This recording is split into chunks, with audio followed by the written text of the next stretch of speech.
जय हिंद सभी को, welcome to Galaxy Study Point. देखिए आज की जो सेशन होने वाला बहुत ही शानदार होगा। पिछली वीडियो में हमने संसद के बारे में बताया था कि संसद के कौन कौन से अंग होते हैं, संसद के कौन कौन से सदन होते हैं, कितनी शक्तियाँ होती है संसद की। तो ये जो राज्यसभा और लोकसभा हैं ये संसद के ही सदन होते हैं। तो आज की वीडियो में देखेंगे हम राज्यसभा ज़्यादा पावरफुल होता है या लोकसभा ज़्यादा पावरफुल होता है, कौन सा सदन भंग होता है, कौन सा सदन भंग नहीं होता, कौन सा सदन ऊंचा होता है और कौन सा सदन नीचा होता है। प्रधानमंत्री जो होते हैं वो कौन से सदन से चुने जाते हैं, किस सदन के नेता होते हैं प्रधानमंत्री, लोकसभा के होते हैं या राज्यसभा के होते हैं।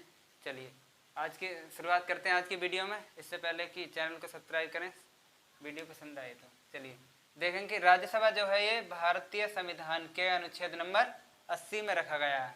राज्यसभा को भारतीय संविधान के अनुच्छेद नंबर 80 में रखा गया है।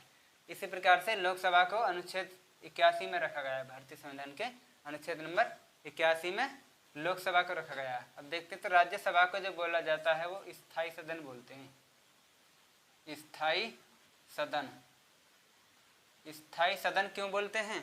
स्थायी सदन राज्यसभा को इसलिए बोलते हैं क्योंकि राज्यसभा कभी भी भंग नहीं हो सकती। राज्यसभा कभी भी भंग नहीं हो सकती, तो यह भंग नहीं हो सकती, नहीं होती। राज्यसभा कभी भी भंग नहीं होती, इसलिए इसको स्थायी सदन बोला जाता है। स्थायी का मतलब स्थित सदन। लोकसभा को अस्थायी सदन बोला जाता है। अस्थायी सदन। अस्थायी सदन क्यों बोला जाता है इसको? क्योंकि लोकसभा भंग हो सकती है। लोकसभा अब से पहले कई बार भंग हो चुकी है, तो लोकसभा जो भंग हो सकती है। अब हम देखते हैं कि लोकसभा का जो चुनाव है वो किस प्रकार से होता है, राज्यसभा का चुनाव किस प्रकार से होता है। देखिए ये लोकसभा थी हमारी, ये भंग हो सकती है, ये भंग नहीं हो सकती। चलिए देखते हैं राज्यसभा का जो चुनाव हो जाता है वो होता तो जनता के द्वारा है, लेकिन प्रत्यक्ष रूप से नहीं होता। इसका जो चुनाव होता है, चुनाव जनता द्वारा अप्रत्यक्ष रूप से, अप्रत्यक्ष रूप से। लोकसभा का जो चुनाव होता है वो प्रत्यक्ष रूप से होता है। लोकसभा का चुनाव प्रत्यक्ष रूप से होता है, जनता के द्वारा। इसका चुनाव जनता द्वारा प्रत्यक्ष रूप से होता है। प्रत्यक्ष और अप्रत्यक्ष में अंतर पता चलेगा। अप्रत्यक्ष का मतलब है जिसमें सभी लोग चुनाव में भाग नहीं लें, इसमें केवल शिक्षित भाग लेते हैं। इसमें आम जनता, संपूर्ण भारत के निवासी जिसकी उम्र 18 साल से ऊपर होती है, वो इस आम चुनाव में यानी लोकसभा के चुनाव में वोट डालते हैं। तो इसको बोलते हैं अप्रत्यक्ष बोलते हैं राज्यसभा को। लोकसभा को बोलते हैं प्रत्यक्ष रूप से, जनता द्वारा प्रत्यक्ष रूप से,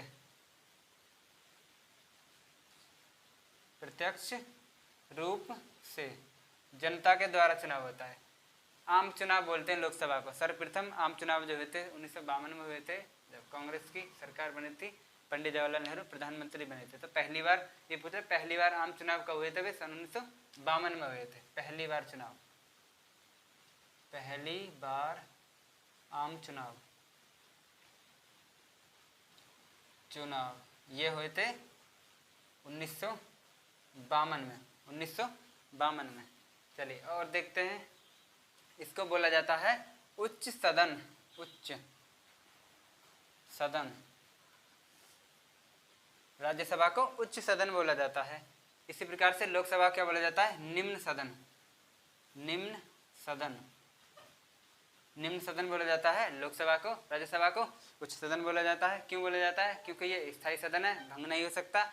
निम्न सदन इसलिए बोला जाता है, ये सदन भंग हो सकता है लोकसभा।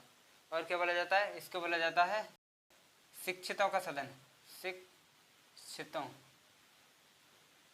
का सदन। शिक्षितों का सदन क्यों बोला जाता है? इसमें केवल ग्रेजुएट यानी शिक्षित ही वोट डालते हैं, सभी जनता इसमें वोट नहीं डालते। इसको बोला जाता है चर्चित सदन। चर्चित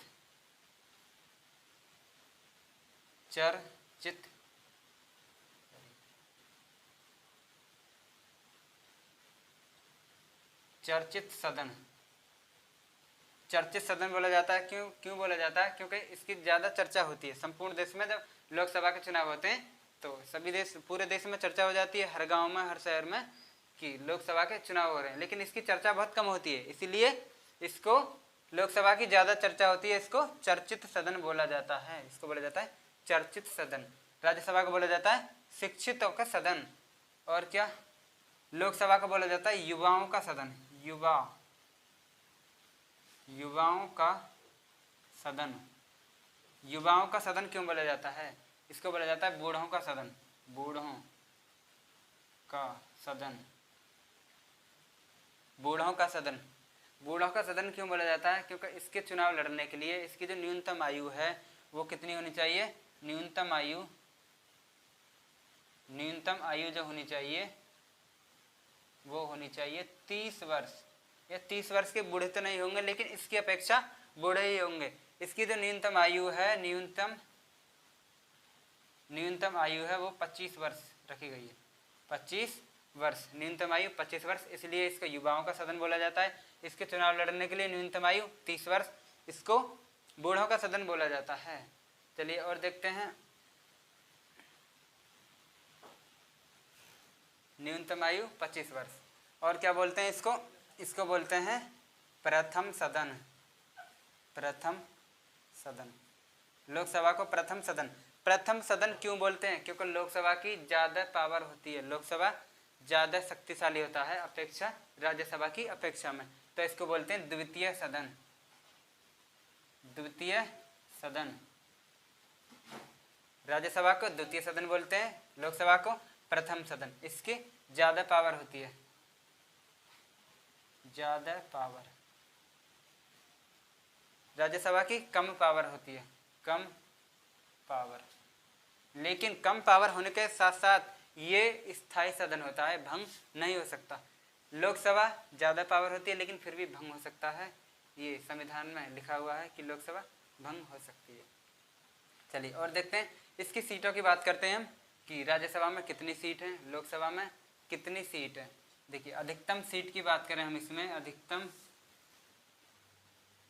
अधिकतम सीट जो है वो राज्यसभा में वो 250 निर्धारित की गई थी, 250। लेकिन 250 पर चुनाव नहीं होता, जो चुनाव होता है वो 245 पर होता है। चुनाव होता है 245 पर। अच्छा, 245 में से इसमें से कुछ राष्ट्रपति मनोनीत करते थे, राष्ट्रपति मनोनीत करते थे। नागरिकता संशोधन के तहत राष्ट्रपति जो मनोनीत करते थे उसको खत्म कर दिया गया है। तो जो पहले मनोनीत करते थे वो 233 आती थी राज्यों तथा यूटी से, अर्थात केंद्र शासित प्रदेश से 12 मनोनीत करते थे राष्ट्रपति। मनोनीत राष्ट्रपति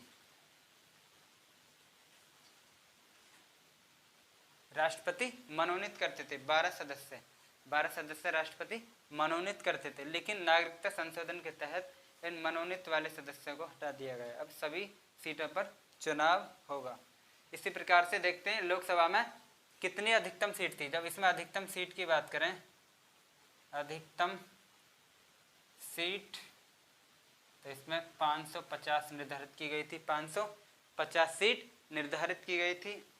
लेकिन चुनाव जो होता है, वर्तमान में चुनाव जो होता है वो 545 पर चुनाव होता है। अब जो 5 सीट बच रही हैं उनके लिए हम बताएंगे कि उन पर चुनाव क्यों नहीं होता। अब देखते हैं हम कि इसमें जो 543 सीट प्लस 2, हम कह सकते हैं कि 543 राज्यों से तथा 2 सीट जो हैं ये यूटी अर्थात यूनियन टेरिटरी, यानी सॉरी ये 2 जो सीट हैं हमारी राष्ट्रपति मनोनीत करते थे, राष्ट्रपति मनोनीत करते थे। नागरिकता संशोधन के तहत मनोनीत वाले जो सदस्य हैं इनको खत्म कर दिया गया है, तो अब मनोनीत नहीं करेंगे राष्ट्रपति। अब जो 2024 में जो लोकसभा का चुनाव होगा, तो 543 जो सीट थी ये हमारी राज्यों तथा यूनियन टेरिटरी अर्थात केंद्र शासित प्रदेश से लोकसभा की सीट थी संपूर्ण देश में।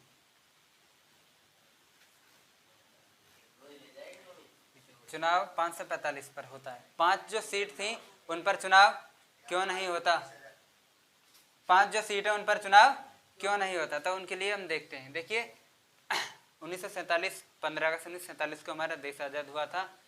तो उसके बाद में 1948 में जो जम्मू कश्मीर का हिस्सा है POK, 1948 में पाकिस्तान ने इस पर कब्जा कर लिया था। POK ये हमारा जम्मू कश्मीर का नक्शा था, J&K जम्मू कश्मीर का 30% हिस्सा है ये। इसकी जो सीट थी 5 सीटें इसकी, उन सीटों पर चुनाव नहीं होता। POK जो है इन सीटों पर 5 सीटों पर चुनाव नहीं होता। चुनाव नहीं होता क्यों नहीं होता? क्योंकि इसका जो मुकदमा है वो UNO में चल रहा है। अब जिस पे मुकदमा चल जाता है उस पर कुछ नहीं होता, ना ही इसको पाकिस्तान ले सकता और ना ही इसको इंडिया ले सकता जब तक UNO से कोई फैसला नहीं आए। इसकी चर्चा हम किसी एक वीडियो में करेंगे कि आज तक POK को हम वापस क्यों नहीं ला पाए हैं, क्या है कारण जो POK को वापस नहीं ला पाए। किसी और वीडियो में इसकी चर्चा करेंगे। देखिए शुरू से देखते हैं एक बार। राज्यसभा अनुच्छेद 80 स्थायी सदन बोला जाता है, भंग नहीं हो सकती। चुनाव देखते हैं, अप्रत्यक्ष रूप से जनता के द्वारा होता है, जनता के द्वारा होता है। उच्च सदन बोला जाता है, क्यों बोला जाता है उच्च सदन? क्योंकि स्थायी सदन है, भंग नहीं हो सकता। अच्छा लोकसभा देखते हैं, ये भंग हो सकता है। इसका चुनाव जनता के द्वारा प्रत्यक्ष रूप से, सभी जनता यानी कि जिसकी भी वोट आती है, जो 18 साल से ज़्यादा के वो सभी इसमें वोट डाल सकते हैं। लेकिन इसमें सभी लोग वोट नहीं डालते, इसमें केवल शिक्षित ही वोट डालते हैं। तो इसलिए इसको शिक्षितों का सदन कहा जाता है, इसको चर्चित सदन कहा जाता है। चर्चित क्योंकि ये ज़्यादा चर्चा में रहता है। युवाओं का सदन बोला जाता है इसको क्योंकि न्यूनतम आयु 25 वर्ष है। बूढ़ों का सदन बोला जाता है, न्यूनतम आयु चुनाव लड़ने के लिए 30 वर्ष है। द्वितीय सदन बोला जाता है क्योंकि इसकी कम पावर होती है। प्रथम सदन बोला जाता है, ज़्यादा पावर होती है। अधिकतम सीट की बात करें 550, लेकिन चुनाव जो होता है वर्तमान में 545 पर 543 प्लस 2 यानी कि 2 सदस्यों को राष्ट्रपति मनोनीत करते थे। लेकिन 2024 में चुनाव होंगे तो मनोनीत नहीं करेंगे क्योंकि नागरिकता संशोधन के तहत इसको खत्म कर दिया गया है। इसी प्रकार से राज्यसभा में 245 सीटों पर वर्तमान में चुनाव होता है। 233 राज्यों और यूनियन टेरिटरी से थी, 12 को मनोनीत करते थे। लेकिन 2024 में जब भी इसके चुनाव होंगे तो मनोनीत नहीं करेंगे। अब हम देखते हैं कि प्रधानमंत्री किस सदन के नेता होते हैं। प्रधानमंत्री बनने के लिए राज्यसभा के सदस्य होना जरूरी है या राज्यसभा के सदस्य होना जरूरी है? प्रधानमंत्री के लिए, प्रधानमंत्री बनने के लिए किस सदन का सदस्य? देखिए प्रधानमंत्री चाहे तो राज्यसभा के सदस्य हों चाहे लोकसभा के सदस्य हों, बन सकते हैं। लेकिन लोकसभा में बहुमत प्राप्त दल के नेता होते हैं। जिस पार्टी को लोकसभा में बहुमत मिली है उस पार्टी के प्रधानमंत्री बन सकते हैं। लेकिन प्रधानमंत्री बनने से पहले वो या तो राज्यसभा के सदस्य हों या फिर लोकसभा के सदस्य हों। तो प्रधानमंत्री बनने से पहले लोकसभा या राज्यसभा के सदस्य होने ये अनिवार्य है। क्योंकि जब तक किसी संसद के किसी सदन के सदस्य नहीं होंगे तो PM नहीं बनाया जाएगा। देखिए लोकसभा या राज्यसभा के सदस्य होना जरूरी है। लेकिन लोकसभा में बहुमत होनी चाहिए। जिस पार्टी को लोकसभा में बहुमत मिलेगी वही पार्टी अपना प्रधानमंत्री नियुक्त करेगी। प्रधानमंत्री को नियुक्ति दिलाते हैं, शपथ दिलाते हैं, वो राष्ट्रपति दिलाते हैं। वो चर्चा हम अगली वीडियो में करेंगे। अच्छा और देखते हैं हम कि प्रधानमंत्री जो बनते हैं, प्रधानमंत्री जो अब तक बने हैं उनमें से कौन से ऐसे प्रधानमंत्री थे जो राज्यसभा के सदस्य थे? तो इंदिरा गांधी हमारी एक ऐसी प्रधानमंत्री थी कि जो प्रधानमंत्री बनने से पहले वो राज्यसभा के सदस्य थी, लेकिन फिर भी वो प्रधानमंत्री बनाई गई। जैसे अभी नरेंद्र मोदी बनारस से सांसद हैं, अर्थात वो लोकसभा के सदस्य हैं। किस सीट से? बनारस से। प्रधानमंत्री देखते हैं वो किस सीट से हैं? बनारस से सांसद हैं। तो ये लोकसभा के सदस्य हैं, अर्थात जब ये लोकसभा के सदस्य थे, अर्थात संसद के किसी भी सदन के जब तक ये सदस्य रहेंगे, जब तक प्रधानमंत्री के पद पर बने रहेंगे। तब जब तक संसद का इनका कार्यकाल पूरा हो जाएगा। और इसमें एक बात रह गई थी, इसका जो कार्यकाल है, कार्यकाल, वो 6 वर्ष का है। कार्यकाल 6 वर्ष का। लोकसभा का जो कार्यकाल है वो 5 वर्ष का है। जब तक 5 वर्ष का कार्यकाल पूरा हो जाएगा लोकसभा का, तो प्रधानमंत्री अपने पद से हट जाएंगे, यानी कि फिर दोबारा से चुनाव होगा। चलिए आज की वीडियो में इतना ही। नेक्स्ट वीडियो में मिलेंगे हम। यदि वीडियो पसंद आई हो तो चैनल को सब्सक्राइब करिए एंड वीडियो को लाइक करिए।